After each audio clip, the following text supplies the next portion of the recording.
about this.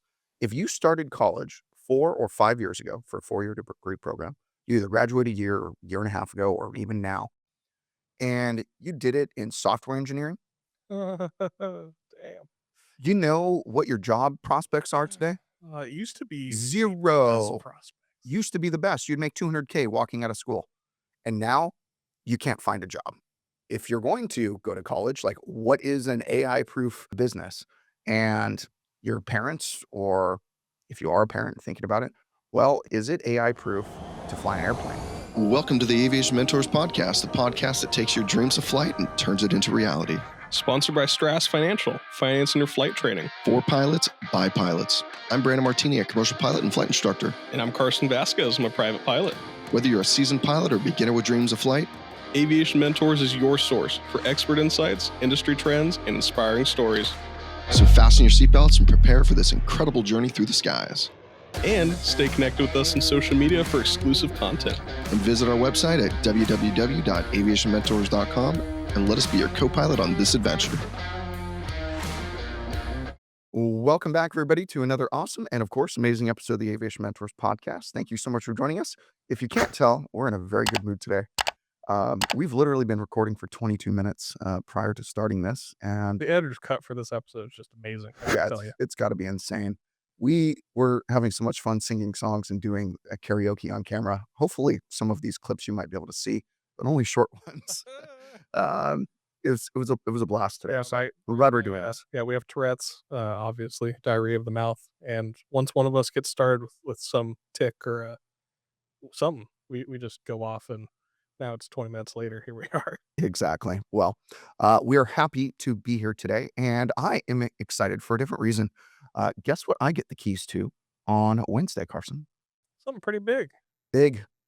It's called my new wine bar that I'm opening. As you know, or everybody's heard if you listen to the podcast long enough, I have this affection for wine, and I've been working on my W set level 3 for over a year now, unfortunately, almost a year and a half. And I will pass. I Okay. need to Fourth- sign up for the test. Fourth time's a charm. Fourth time will be the charm. I've passed the tasting. I was okay. But I have not passed the written yet. Regardless, I've had this passion for wine for a long time, and I want to officially announce that we will be getting the keys to Solera Wine Bar That's huge. coming next Wednesday morning. And I'm actually going there today after the podcast, and I'm going to go get all the stuff transferred over, so like water and power and all that type of stuff. So, So you can start paying the bills right away. well, I'm going to start paying the bills as soon as I give the cutoff date, which will be next Wednesday. And we should be open the first week of June, right after the Catalina Wine Mixer. Congratulations, dude. Thank you. I know this has nothing to do with aviation, but it has to do with my life, and sometimes I like to share those things on here. I hope it brings you a little closer to us.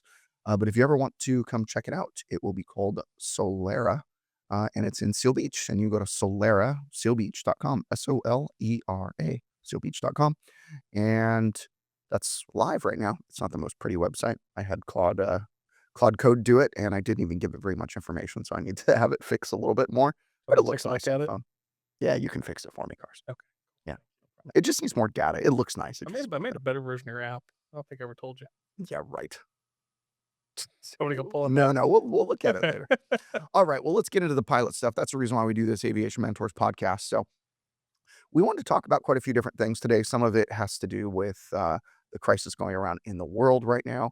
I know as of the date of us recording this, we're in a ceasefire in the Middle East, which hopefully holds up, and hopefully there's peace sooner rather than later. But Carson, let's start us on the first question.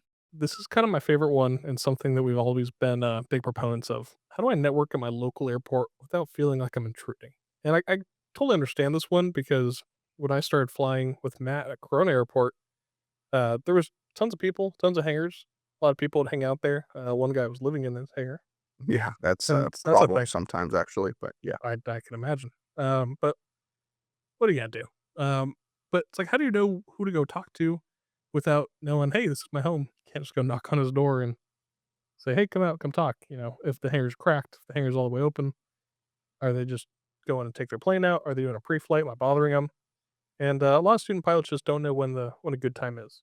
Unless it's like Jim O'Brien, in which case you can always go talk to him. I'll take a first shot on this answer on this one. I would say if they've got their hangar door just cracked, don't go bother them. They're doing something in there. They have something they've got going on, or they're working on their plane, or whatever it might be. They're not looking to go talk to people generally. No, if it's cracked and they're all sitting on the couch and they just got done with their flights and they're having a beer or a soda or something after and sitting on the couch that they have in the hangar and just kind of talking airplanes, then absolutely say, "Excuse me, guys, just want to say hello. I'm from the area and I'm a new student pilot, and I wanted to see what kind of airplane you had in here. Do you mind show it to me?" There's nothing that a pilot loves talking about more than being a pilot And or his their airplane. airplane. Yeah. Yeah, without a doubt. So if you go in and just be curious, say, "Oh my gosh, I love that airplane. That's so cool. Can you tell me about it? How long have you had it?" And generally that will turn into a great conversation. I mean, I had one at I think I was at Long Beach when I had my hangar at Long Beach last year. It was kind of the most recent time that I kind of did this because I don't hang around the airport as much as I used to. In that free Um, time. no, I don't You have have a very new much wine free bar. time. I have a new wine bar that's going to take some of my free time. So I don't go and sit in my hangar like I used to. I used to go every weekend. I would just hang out in the hangar for the whole afternoon. We'd barbecue and do all I mean, sorts when of you cool got things. Tuesday or Juliet, you slept in the plane, didn't you? I slept in it one night. Yeah, first night I bought it, or second night I slept in the back of it. It was pretty funny. It was like my baby. Yeah, it's like the same price as a condo. Uh, I don't think it's no, it's not quite. Um, so yeah, I would just ask people about their airplane. So when I was in Long Beach, this guy came up to me because I have my icon, and I just lowered the price. By the way, if anybody's interested in it, it's getting lowered today, down all the way to 215,000.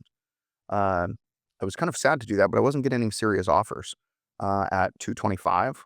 You're serious offer at about 10% of that. I don't think so. There's 10 other people that want to go in with 10%. Let's make a deal. Yeah, that Can't might go work. fly at the same time. No. But Yeah, so he talked to me about my airplane, and then he said, "Oh, by the way, I have an amphibious airplane too."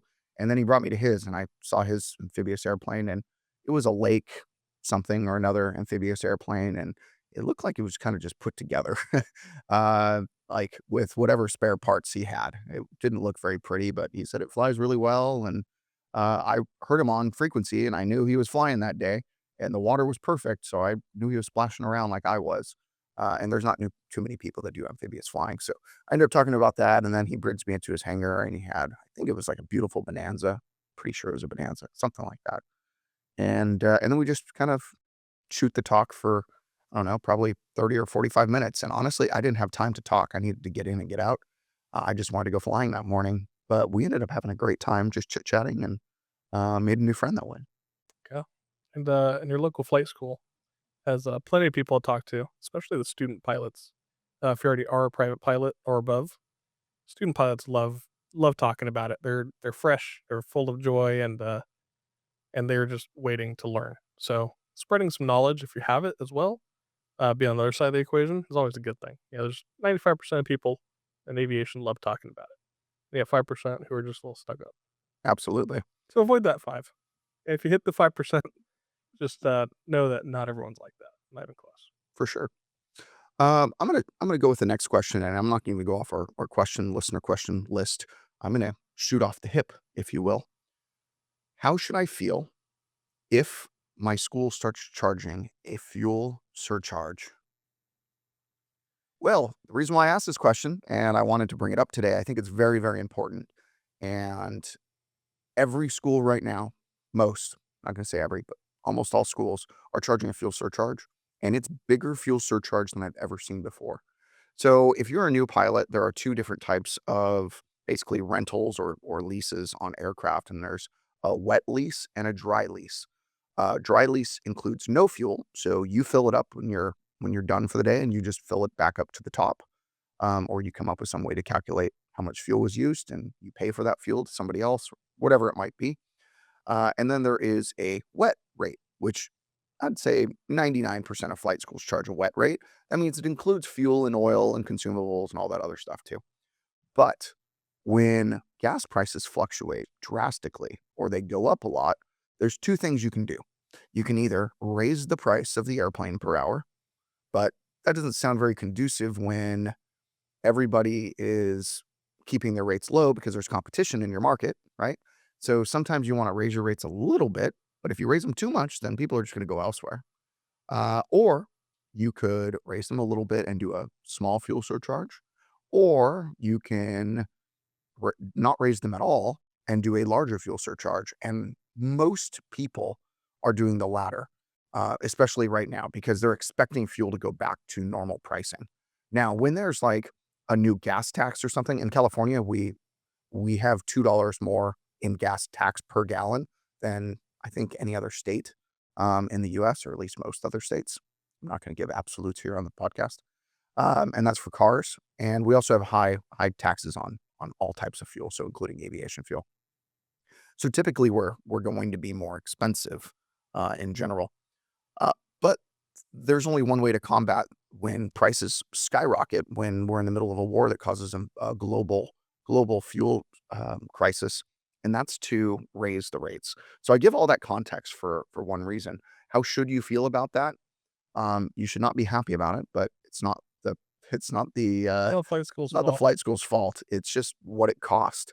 And just to also keep in mind, all three methods of raising the prices that Brand just mentioned are going to get you about the same rate as they were before, and pretty comparable to every other flight school.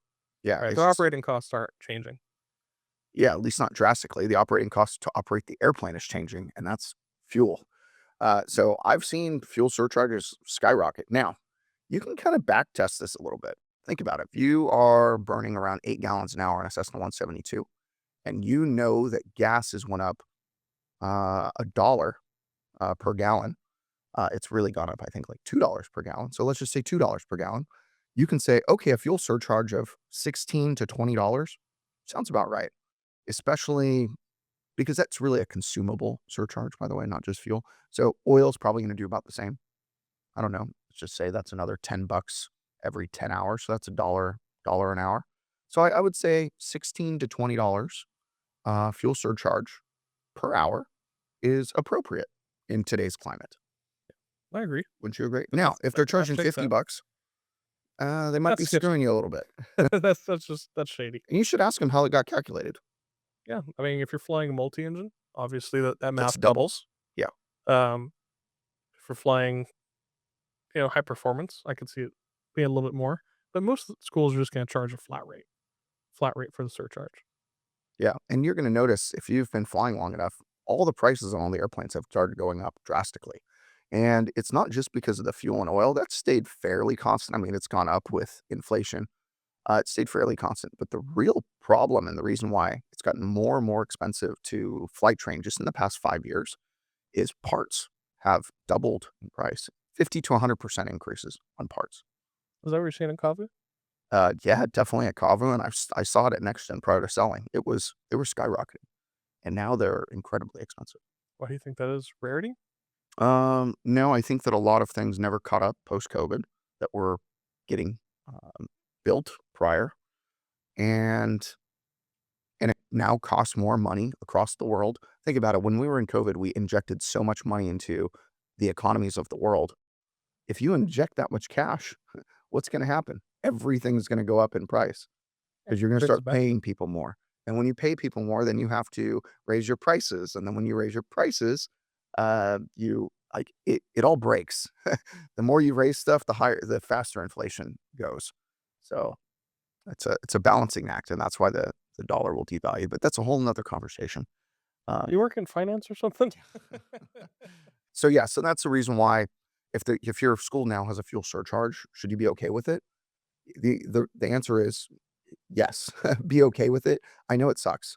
I know at Stratus though, if there is a fuel surcharge, we generally have that baked in because we underwrite the schools and we ask them about those things, and then we actually add a little bit more to your loan when we approve your program. So when we approve a program at a flight school, we want to ensure that the flight school has a little bit extra. There's a certain Student. percentage buffer.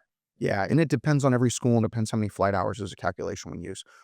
But we want to make sure that you don't run out of money at the end. Sure, have people run out of money? Absolutely. But it's because they just do too much ground. Like that's what they've paid too much for ground because they just didn't get something, or they're doing too many sim hours because the weather was really bad and now they've utilized money in the wrong way that wasn't originally intended. So there's various ways, and you can get a secondary loan or something like that if that happens to come up. But yeah, I'll get off my high horse on this.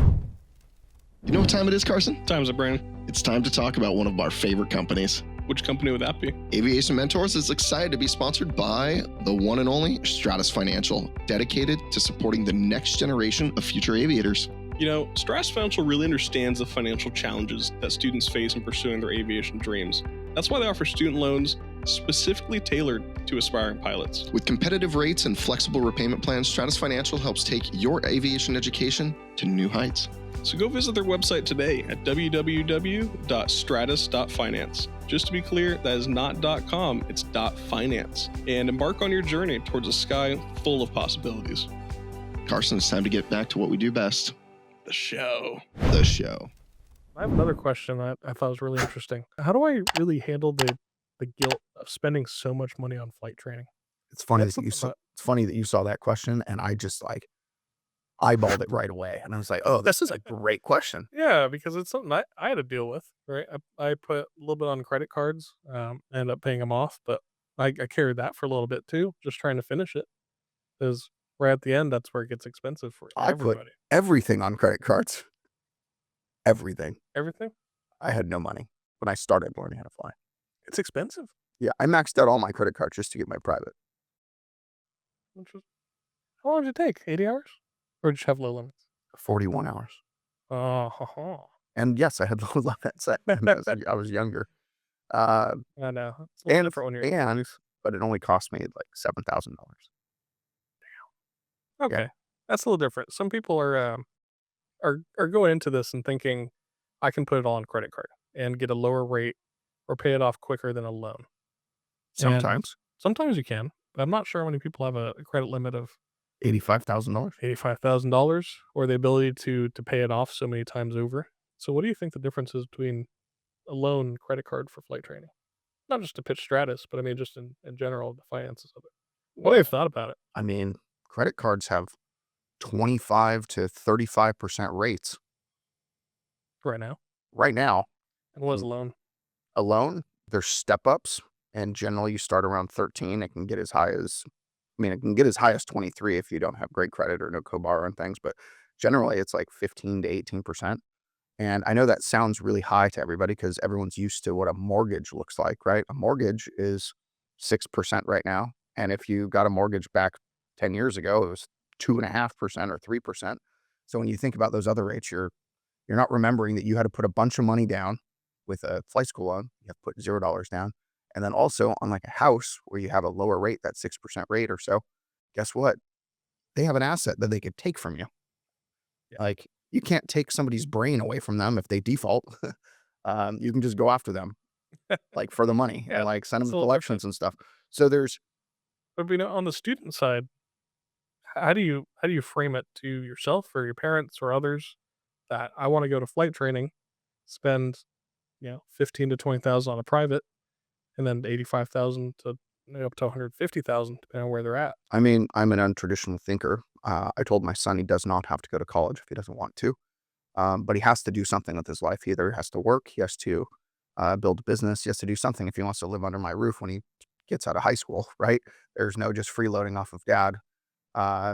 So how do you frame this? I would frame it as, hey, what's the ROI or return on investment of me going to a 4-year or 2-year college in X, Y, and Z industry? And how long until I'll make my career making money, right? How long do I start till I make 6 figures or whatever it might be? And then I would show them the ROI on you spending $85,000 on average across the US of going to flight school. And there's also some stuff that we've seen and we have that you make more money as a pilot than you would as a doctor, and you work a heck of a lot less. So explain that to your parents if you were a kid. Why go to college when there's not very many jobs? Now, if you went to college, think about this.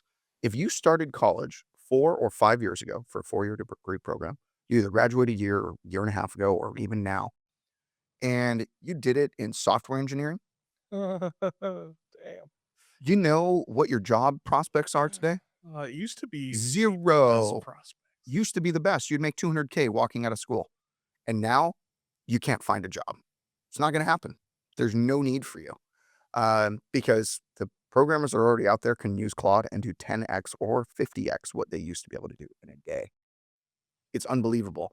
So if you're going to go to college, like, what is an AI proof business?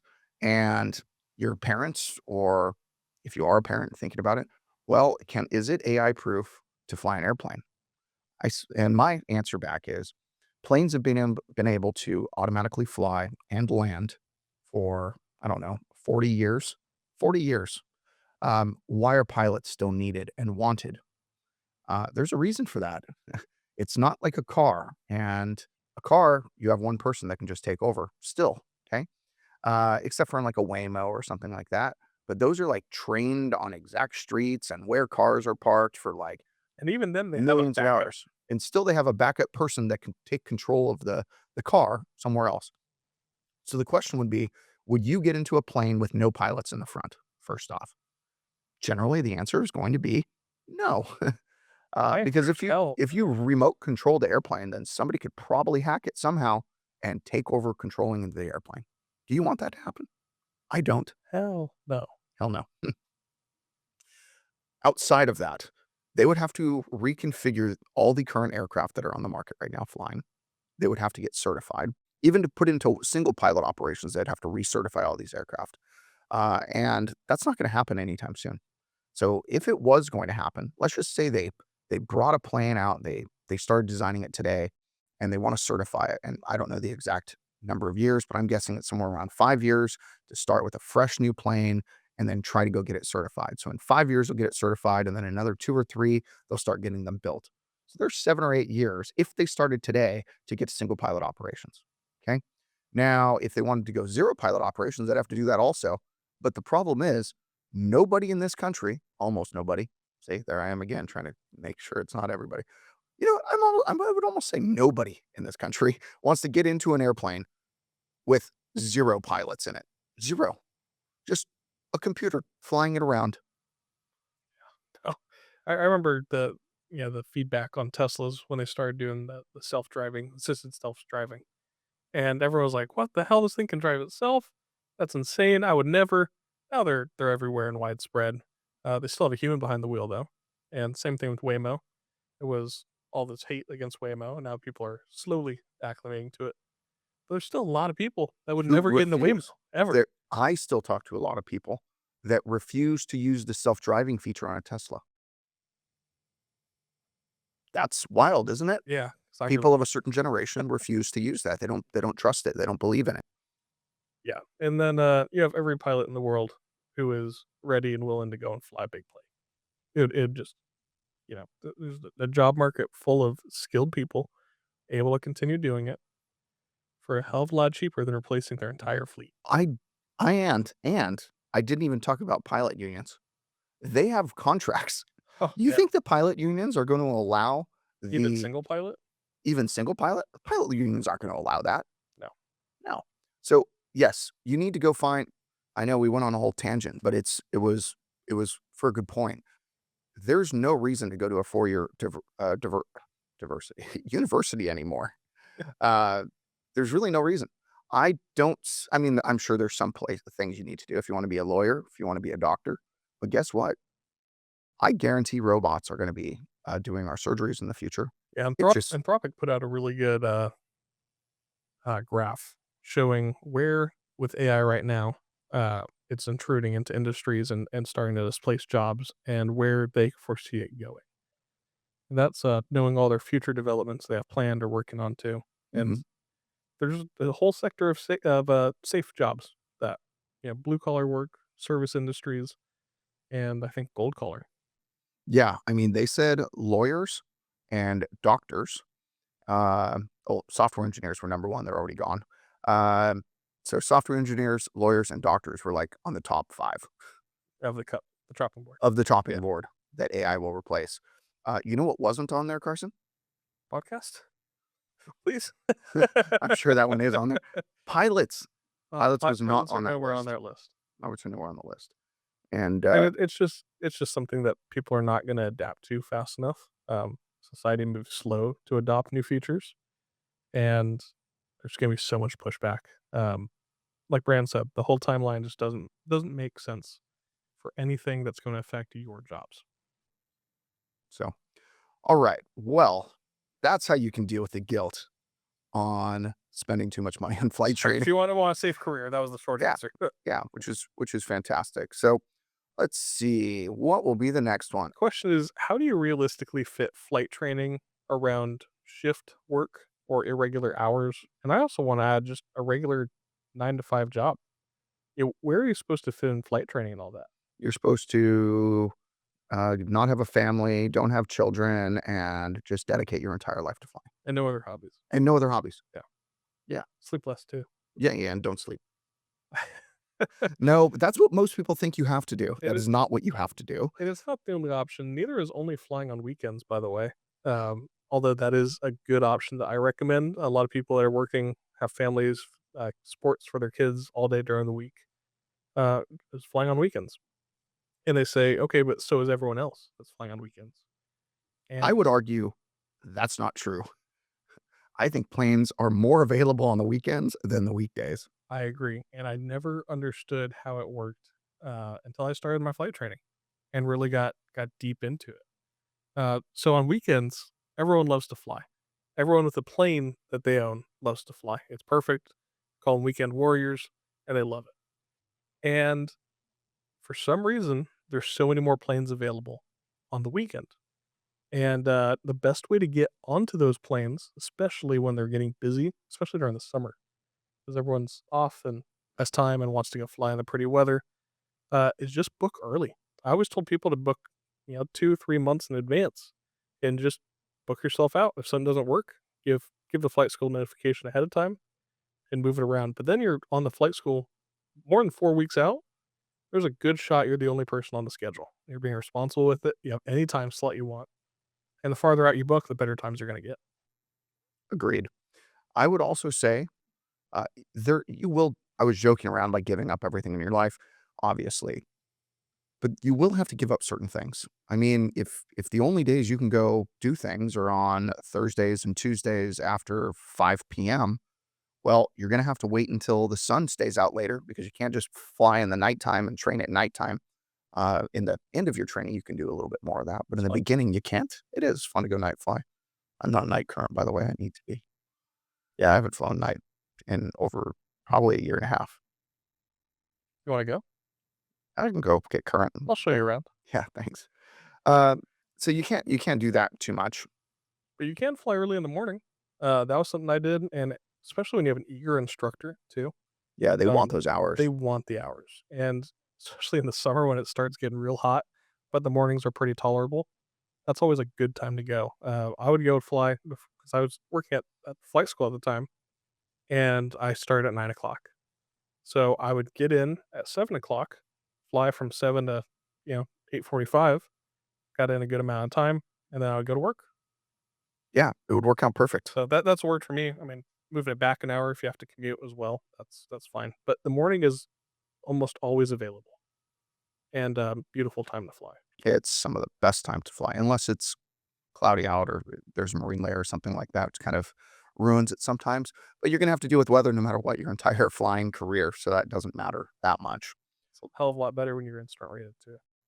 Absolutely. You can just get up and over, just go through that little marine layer and get out, typically. Yeah, there's a lot less texting your instructor. Hey, can we fly today? Yeah. Then getting back the response. What do you think? Yeah, so, I mean, you will what I was talking about a few minutes ago, you're probably gonna have to give up something. So, I mean, if the only days you have available are Tuesdays and Thursdays, and you have those with T-ball practice for your son and daughter, well, maybe your wife or your husband goes instead of you once a week now, and you go put in some time for yourself. A lot of people think that when they have kids, that everything in their life needs to revolve around them and everything that they care about and want to do needs to take a back seat. I'll tell you this first and foremost, as a father, that is not true. You need to care about yourself and your partner as well. And honestly, put your partner first. And sometimes that is taking one for the team and going just to the T-ball practice and letting your spouse or partner go to do the thing that they want to do. But it's got to be both ways, right? You have to let each other do those things. And once you have a rating, your kid's gonna like flying a hell of a lot more than T-ball. Just gonna tell you that right now. Probably. Yeah. My son wants to become a pilot now. My parents a pilot. Yeah, that's a lot cooler than I went to T-ball last night. It is. Yeah. I mean, still, Austin never played sports, but he has flown an airplane, and that gives him a way to talk, and as an outlet in a different way. Uh, Isn't he getting his license or soloing this year? Next year he'll Isn't it solo. coming up As soon as he's going to turn 15 this year, on his birthday? May 9th. So after he turns 15, I told him I would start literally like training him because he'll be able to solo at 16, and that's just 1 year away. Is that weird for you? Yes, it's very weird. He's also going to start driving like in November. Yeah. Oh, flying occurred to me first. Huh. He's going to be flying by I himself feel first. safer with him flying than driving. Yeah, me too. Trust me. All right. With that being said, I think we're going to close it up for the day on this episode. There's one more big thing to talk about. Why There- do we say it for the end? I know there is a big thing. I'm excited. We haven't got to talk about it in like, I don't know, I don't know why we haven't talked about 6 or 8 months, really. And that is Aero Summit 2026 is coming up next month. it in the city you don't like, though, right? It's just outside of Miami. Oh, that's perfect. Adventura, Florida, just outside of Miami. It's going to be at the JW Marriott Turnberry, May 20th through 22nd, and I cannot wait to see you there. We're going to have panels on Mosaic. We're going to have panels on different flight training, 141 changes that are hopefully coming to us very soon. By the way, 141 changes need your comments, especially in support of them right now. There's a lot of really cool things coming to 141. It's going to help out with the DP shortage massively. But we're going to be talking about that. We're going to have a lot of really cool pilots. Our keynote speaker, she flies a bright pink jet and is super rad to talk to. She's coming. No It's going way. to be cool. We just have a ton of people that you can go. And I am hosting a golf tournament, I believe on the 20th. So I need to check the date for me. But the 20th through the 22nd, we're going to be out there, and we would love to have you out there. You can get tickets on www.stratusaerosummit.com. And I can't wait to see all of you there. But with that being said, thank you so much for listening to us today. We had a lot of fun chit-chatting and talking. And even before we got on the podcast, we had a lot of fun just singing the Flowbots and doing weird, stupid things that hopefully nobody will ever see for 20 minutes prior. Poor Mark got to had to. Had to. At least Mark got to laugh too. But thank you again for listening or watching us today. If you would like to reach out to either one of us, you can reach us on our emails, Brandon@aviationmentors.com, Carson @ or for producer Mark, it is producer @. Also, don't forget to hit like, follow, share, subscribe, all the things you're supposed to do on social media. It is a huge part of helping us grow the podcast and, of course, helping other aviators in the aviation community. So thank you so much for joining us today. Thank you, everybody. It's good to see you. And as we wrap up for the day, remember, here to guide you in your aviation journey. So fly safe and enjoy the ride. See you.